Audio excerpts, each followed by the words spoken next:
See you, Mark.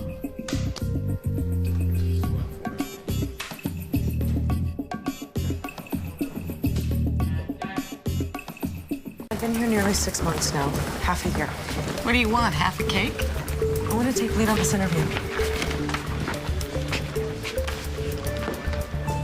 Okay. Okay? Yeah, sure. Thanks, boss.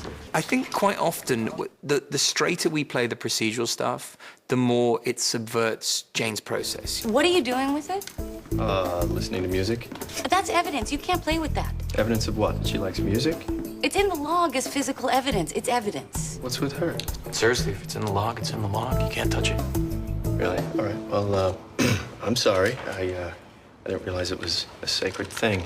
I'll put it right back. You know, I think the whole dynamic of the show relies on us being very, being extremely cop-like to be able to be subverted by him. If the lover had done it, he'd have been closer to the victim, and he wouldn't have had to shoot as many times.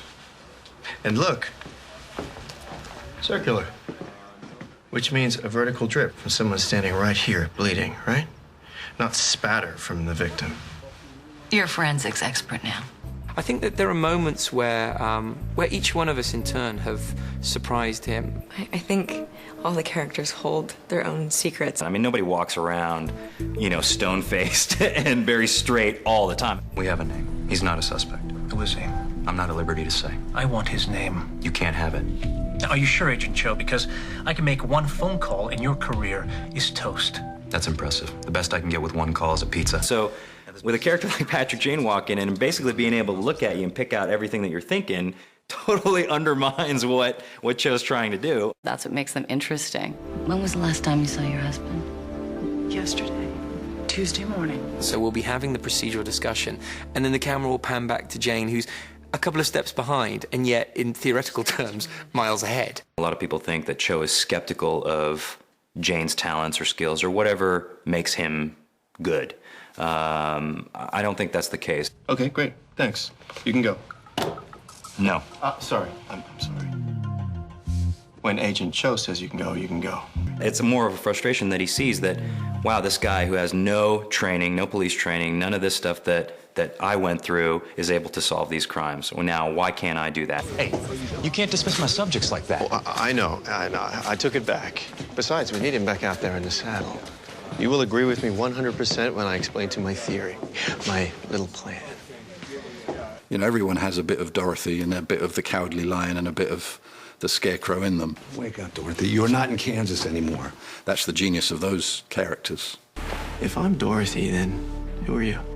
But the scene that really clicked for me when I thought, well, this is an interesting character that could go in a lot of different directions was, the particular scene was with the shrink on the couch with the Johnny Cash story. I'd always be trying to get my little brother Jimmy to do my chores for me. One day I promised him $1 if he cut the firewood. Well, he opened up an artery in his leg on the saw and he bled to death. That's almost exactly the same thing that happened to Johnny Cash. Is it really? Wow. That's spooky. Over the life of a series, you get to explore all these buried facets in a character. Why is Sophie Miller so important to you? She was my psychiatrist. But you hate psychiatrists. She was a good psychiatrist. She must have been if she managed to keep you in the room. It was a locked room. And there's a couple of instances, I think, that surprised me, certainly as a character, and will surprise an audience as well. That's my boys. Live it up. It's a show about someone with a tragic past who is nevertheless positive and almost joyful in his search for meaning in his life. Hey, can you believe he fell for that old cell phone gag? Old cell phone gag? I invented that right there and then. Rather brilliantly, I thought. Oh, please. I've seen that done a dozen times. What do you mean, where? On TV. Oh, on TV. Well, anything can happen on TV. The question is, where have you seen that done in real life?